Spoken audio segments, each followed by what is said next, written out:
විතර වටිනා වෙනත් ශාන්තියක් නැහැ.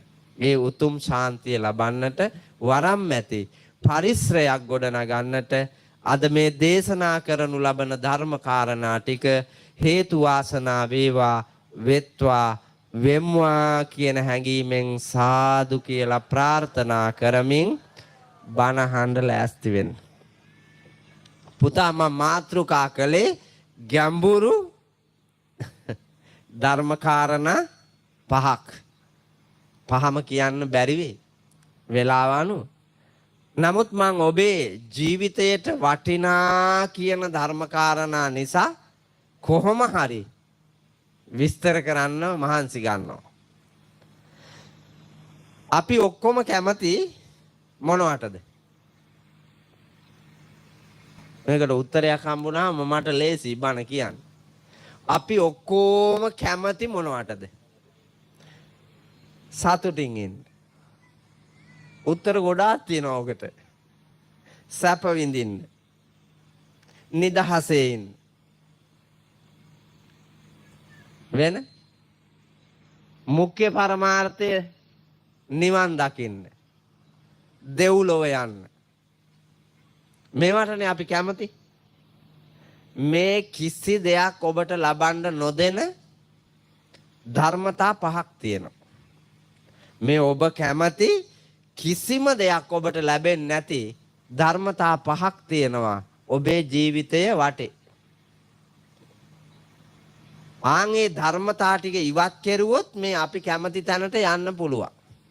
සතුට, සැනසීම, ප්‍රීතිය, නිදහස, සෞභාග්‍ය, දෙව්ලොව, නිර්වාණය මේ ඔක්කොටම යන්න පුළුවන්. මේ ධර්මතා පහ අයින් කරන්න පුළුවන් ඔබේ ජීවිතේ. මොනවද? තත්ත කතමානේ පංච නීවරණානි. කාමච්ඡන්ද නීවරණං, ව්‍යාපාද නීවරණං, තීන මිද්ද නීවරණං, උද්ධච්ච කුක්කුච්ච නීවරණං, විචිකිච්ඡා නීවරණන්ති. නීවරණ පහ.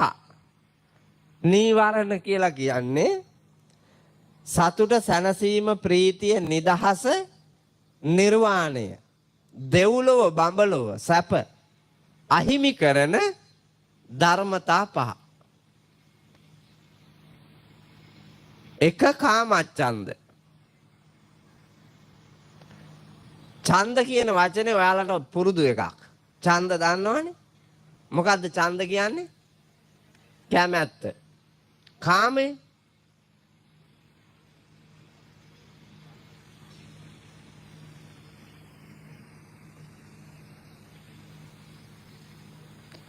පාම් ගෝවත්තේ කාමේ නැද්ද?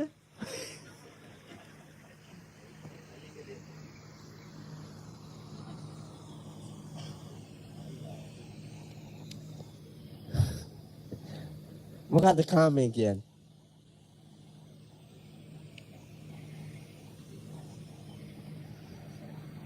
හරිම උත්තරේ ආවේ නෑ තාම.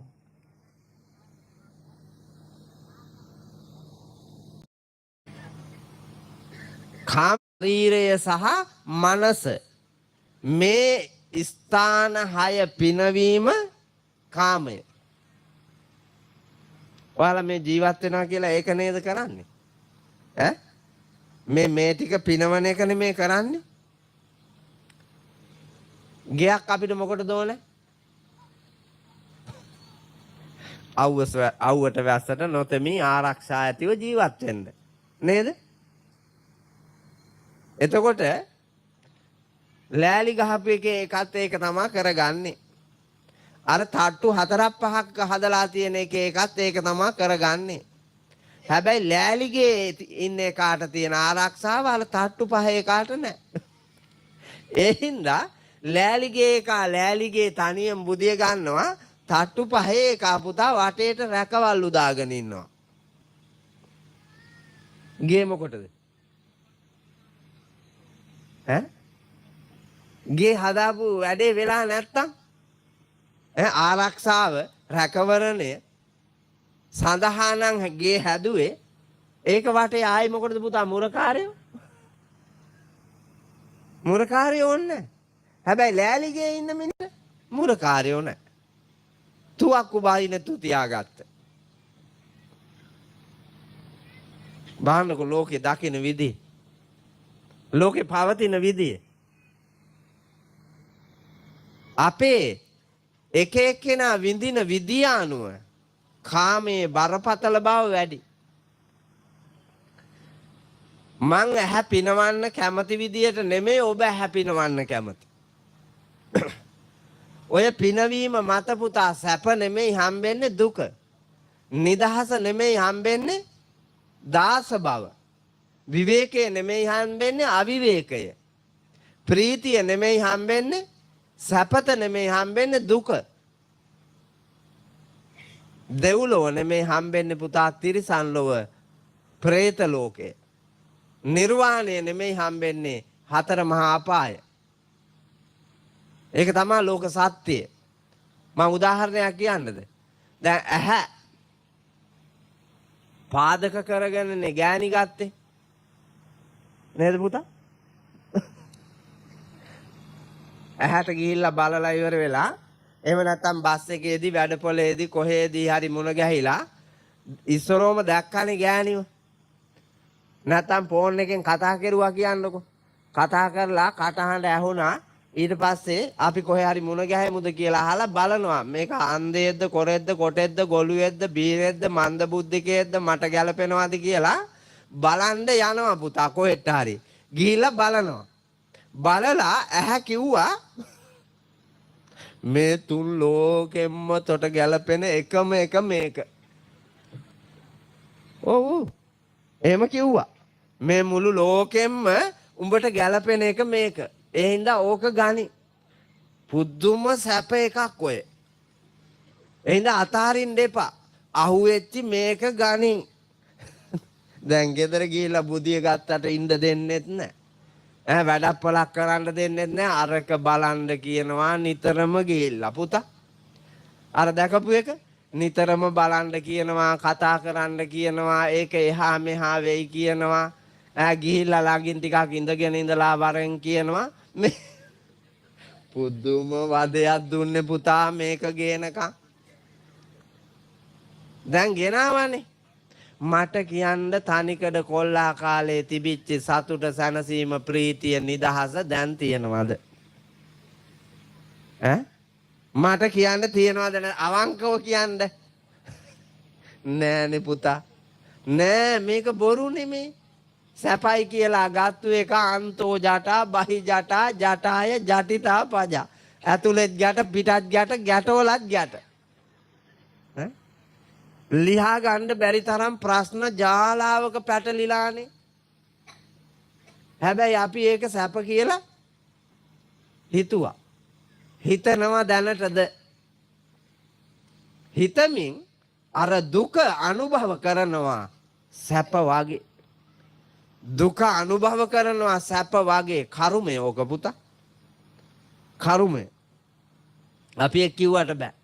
දැන් මේ මෙතන ඉන්න සියලුම දෙනා අතරේ ගිහි පැවිදි අපි ඔක්කොම අතරේ ප්‍රීතියෙන්ම ඉන්න මිනිහා මොන විද්‍යාවකට හරි අනුකූලව පරිශ්‍රණයක් කරලා බැලුවොත් ඒ මං පුතා ප්‍රීතියෙන්ම ඉන්න මිනිහා මං මේ හාමුදුරුවන්ටවත් නෑ අහන්නකෝ. ඒ හාමුදුරුවන්ටත් දායක සභාවක් තියෙනවා. අර මෙතන හිටපු පණ්ඩිතහානන්ටත් දායක සභාවක් තියෙනවා. දායක සභාවක් තිබ්බොත් පුතා ඔළුව ගිනි අරන් ඉන්නේ. ප්‍රශ්න ගොඩ. මට නෑනේ පුතා. මට දායක සභාවක් නෑ. මට දායකයෙක් නෑ. පුදුම නිදහසන්නේ. හැම රැකම මේ වාගේ පිරිසක් හම්බ වෙනවා. ඒ හම්බ වෙන පිරිසට මං කතා කරනවා. සෙනෙහයෙන් මගේ බුද්ධියට අනුකූලව. ඒකල මං ප්‍රීතියෙන් ආපහු පාන්දර වෙනකන් යනවා. ඒ ගිහිල්ලා නිදාගෙන මං ආයේ පහට නැගිටිනවා. පහට නැගිටලා මං ආයේ හෙට වැඩ පටන් ගන්නවා. මං ඒක හදලා තියලානේ තියෙන්නේ. හෙට වැඩ ප්‍රීතියෙන් මං කරලා 12න් පස්සේ ආපහු හෙට රෑ නුවර බණට යනවා. හැමදාම බණක් කියනවා. හැමදාම කියන. හැබැයි ඒ මන් ලබන ප්‍රීතිය කාටවත් නෑ. ඒ සතුට නිදහස කාටවත් නෑ. අනිවාර්ය බැඳීම් වල ඉන්නේ. ඒවා ඉෂ්ට කෙරුවේ නැත්තම් ඉවරයි. ඒවා ඉෂ්ට කෙරුවේ නැත්තම් ඉවරයි. කාපු බත් ඇටයක් ගානේ හඳුරු බයිනවා මේකලා. ඔය හිටියට නිවන් යන්න වාගේ ඔබ වහන්සේ වරද්දන්නකො බැරි වෙලාවත් මොකක් හරි එකක්. වරද්දන්න කියන්නේ ඔබ වහන්සේ අසනීප වෙන්නකො එවුන්ද දාන කියන දවසට. ඉවරයි. අපරාධචි මේ මට ලැබිච්ච අත්දැකීම මේ කියන්නේ මම මහාන වෙනකොට මට අවුරුදු 23යිනේ. මම භද්‍ර යෞවන වයසේ. මම බෝමලුව අතුගගා ඉන්න උදේ පාන්දර. අපේ ලොකු හාමුදුරුවෝ කොළඹ වැඩලා. උපාසක අම්මා කෙනෙක් ඉන්නවා හරි গুপ্ত චරිතේ. ඔවුන්ද දානේ අරන් ආවා. ඔය නාකි පඬරල් පත් වාගේ උන්දලා ඉන්නව නේද? උන්දලා නම් අබමල් රේණුවකට විශ්වාස කරන්න බෑ අප්පා. ඔව් නපුරු පුදුම ගති තියෙන. ඒ වුණාට නිති පන්සිල් පෝයට අටසිල් දසසිල් ඔව් පත්තිනි අම්මලා වාගේ ඉන්නේ.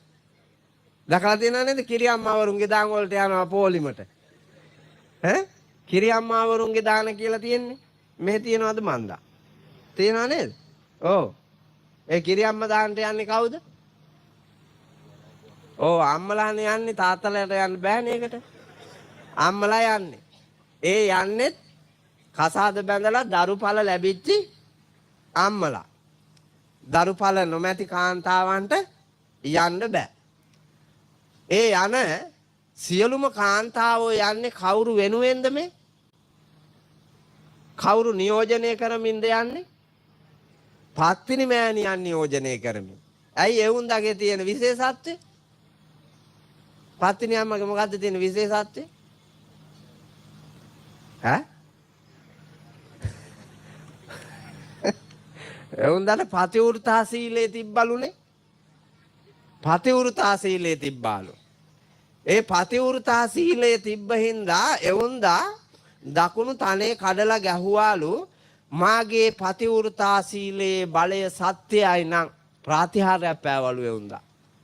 ඒ සත්‍යයි නම් මාටත් මාගේ ස්වාමියාටත් ධාර්මිකව ජීවත් වෙච්ච අප දෙන්නාට මේ පඬිපුර එවුන් කළපු විපත්තියට පඬිපුර ගිනි ගනිත්වා කියලා දකුණු තනෙන් ගැහුවලු පුතා.